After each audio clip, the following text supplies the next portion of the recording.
Come on in, welcome to my home. Are you going to use that? That's a question we ask ourselves a lot. And I mean a lot, especially when we're cleaning out things. Because what happens is, we look at the stuff we have, and we say to ourselves, well, am I going to use that? Will I not use that? When did I last use that? And that's all fine and great and everything. But we actually need to go back a little bit further. Go back to more of the beginning. Well, what's the beginning? The beginning comes before even you bring the bags home. The beginning happens while you're looking at the item. Before you decide to buy it, before any of that happens, that's where the beginning is. The beginning is where you make the decision of if you are going to get that item. And now, some of this has been like slammed on you, because some of this comes in the marketing of the item. Canned rainy day air. Those days you want rainy day air.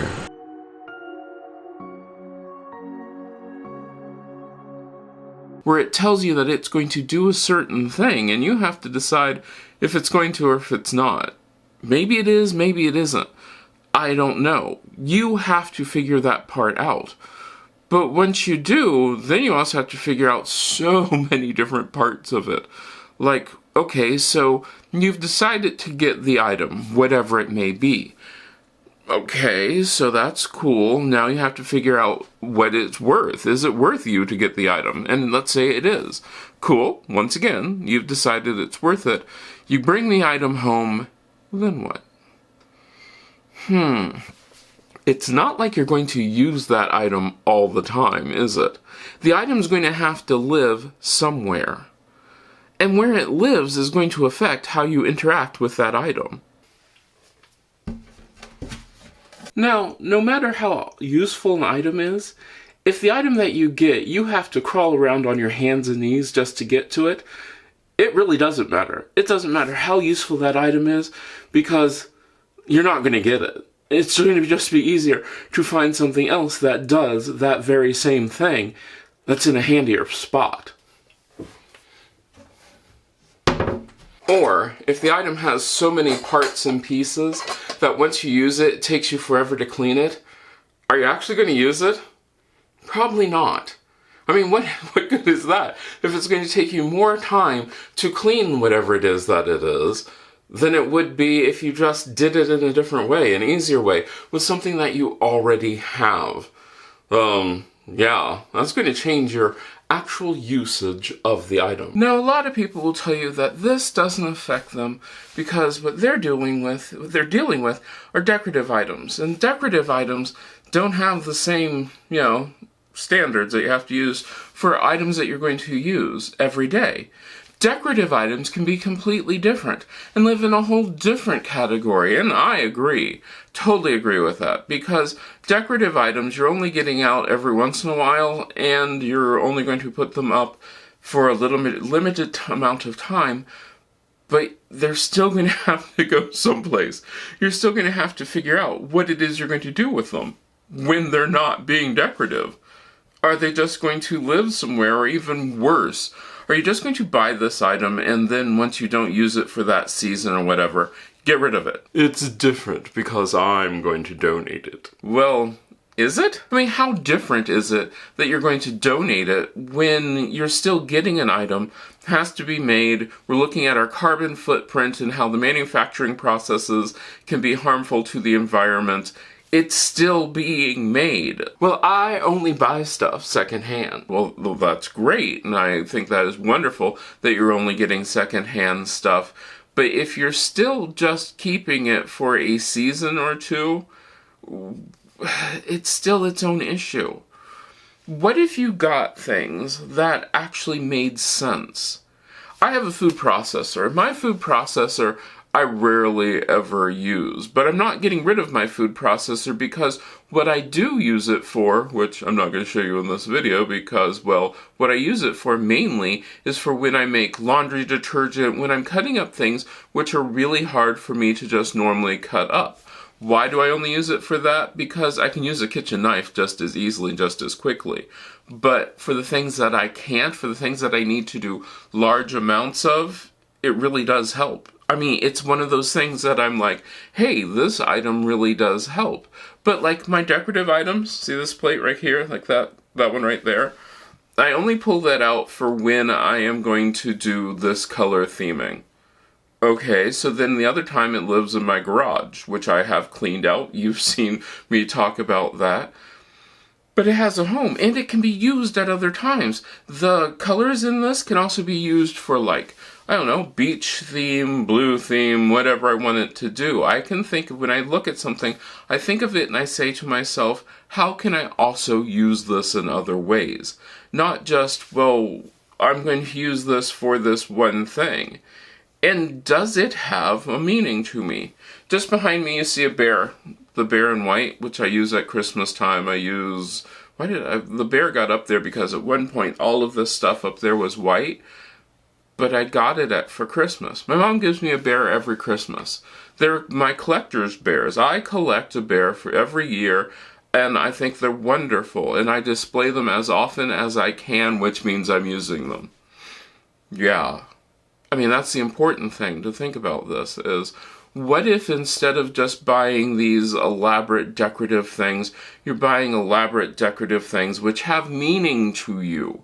So that way, not only do you have them, but you have a reason to use them because when you see them, it brings out a memory. In my office, I have a drawer that is filled with decorative items that I use for when I do food photography. Which anymore is not that often because I don't make recipes that often anymore and need to photograph these things, but it's filled with stuff. It is filled with a lot of stuff. And some of the stuff is actually pretty darn cool. And some of the stuff actually has memories. Like these napkins. These napkins are napkins that my grandmother got for her wedding back in I do believe it was 1928, which means that soon they will be 100 years old and they are still in the same exact thing that they came in. It's still tied up because she never used them. Does this mean because I never used them I should get rid of them? Well, no, because they have a memory tied to them. Should they be in a better place than where they are? Yeah, they really should. I will move those. But just because I don't use something all the time, or I almost never use it, or I do never use it, doesn't mean that I should get rid of it. Just because does it bring joy? I don't know. Does a set of napkins that my grandmother had and she got for her wedding bring me joy? Makes me think of my grandma. I really liked my grandmother and grandfather. So maybe it does. I mean, that's what it comes down to. It really comes down to the point where you have to look at stuff and you have to say to yourself, well, okay, so before I make that step and get that item, before I decide if I'm going to get rid of something or keep it, before anything, do I have a use for it?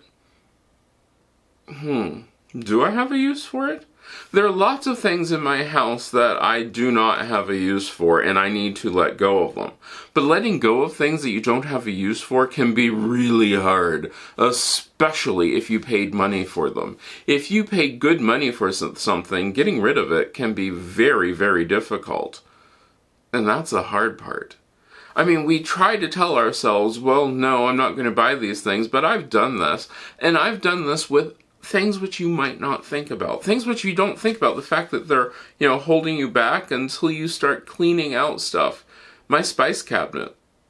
My spice cabinet originally, and it doesn't right now, had spices in it that I only got for a couple of reasons. Spices are one of those really odd things that you might actually get because you found a recipe that you really want to make, but you're only going to make it once.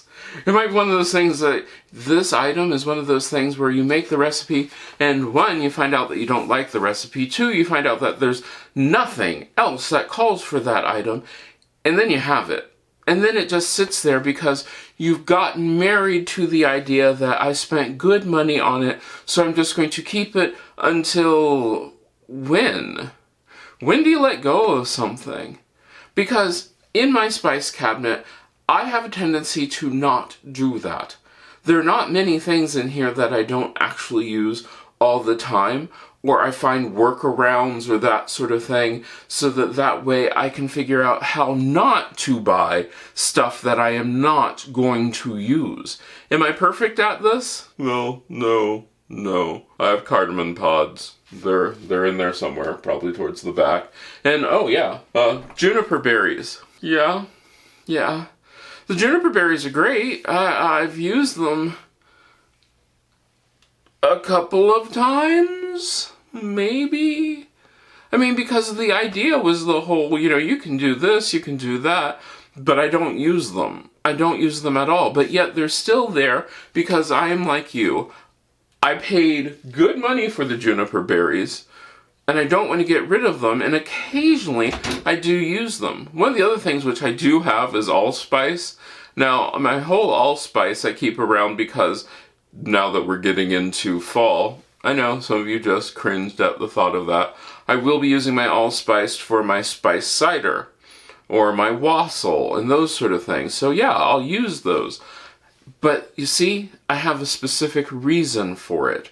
It's here for a reason. It isn't like the juniper berries, which I think are actually going to have to go now, because I'm never going to use them. Nothing I have calls for juniper berries. But wait, before I get rid of the juniper berries, could I go to the computer and look up stuff that uses juniper berries? Yeah. So before you even think about getting rid of something that you just will not use, think if there's a way that you can use it. And if there is, use it. You don't just have to get rid of it. As long as you can figure out some way that you can use it, use it. Putting it out for visual interest is using it. Remember that. Keeping it in a cabinet or in a drawer or someplace where you're never going to touch it isn't using it. I have great-great-grandmother's used hanky, and it's never been washed. It's an investment. I don't want to shock you or anything, but if you're using it for an investment, yeah, that's right, yeah. You are using it because you have this item, which is an investment. You are using it for an investment. But if you have something that's in the back of the cabinet that you're just keeping there, you might want to get rid of it, yeah. What's even worse are those things that you get for projects that you know that you're never going to make or use or do. I have a lot of stuff. And some of these came for things that I was interested in years ago, but guess what? I'm no longer interested in these items. And that's okay. You can get rid of these things. You can give them away. I know like a lot of the paints and stuff I can give to my mom, who then might give them to my nephew. I don't know. But I myself am no longer into those projects, because at one point I was into scrapbooking. Scrapbooking was going to be really cool and really wonderful, but I don't really like to do it. I have a lot of stuff which was for scrapbooking, and I dove hard into scrapbooking. But then I found that no, I didn't. I mean, one of the things that I have a tendency to do, I don't know if you do, but I have a tendency, instead of taking small baby steps, I dive into it hard and then do the whole, have to get everything that I need to do that item, or do that thing, or do that project, and then I waste it. Yeah.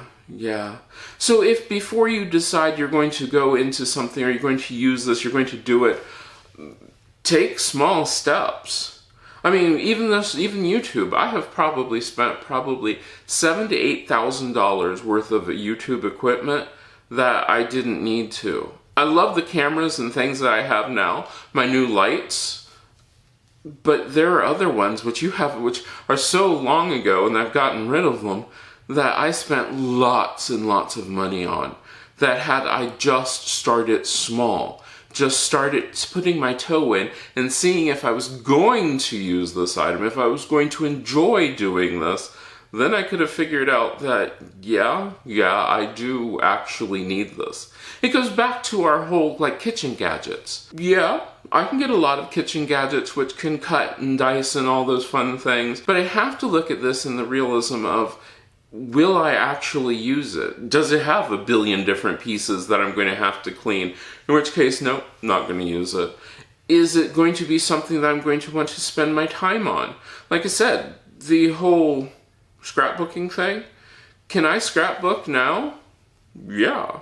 If I were to scrapbook now, which occasionally I sort of do, if you're interested, let me know, but I do it on my computer. I do digital scrapbooking because one, it takes a lot less stuff, and two, it takes a lot less stuff. I can store that stuff digitally. If I want to print it out, I can print it out, and I can get a better result because, well, I am better at doing these things digitally.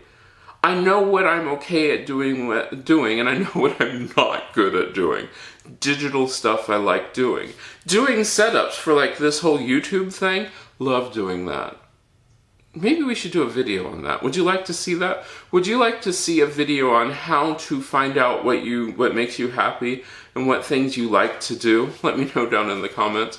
But before you do anything, before you set out, well, I'm going to buy this and put this right up here. Like I said, if it's in a place you can't get to it, no matter how useful it is, you're not going to use it. But think about it. Think about it before it enters into your cart. Think about, are you actually going to use it? And if not, don't do it. And if you're not sure, wait around and see how often you say to yourself, I should have gotten that. You might even take a notebook and write down on the notebook how often you say to yourself, I wish I had X thing or Y thing. And then you can, at the end of the year, after 6 months or after a certain amount of time, you can go back and see how often you would actually use that item.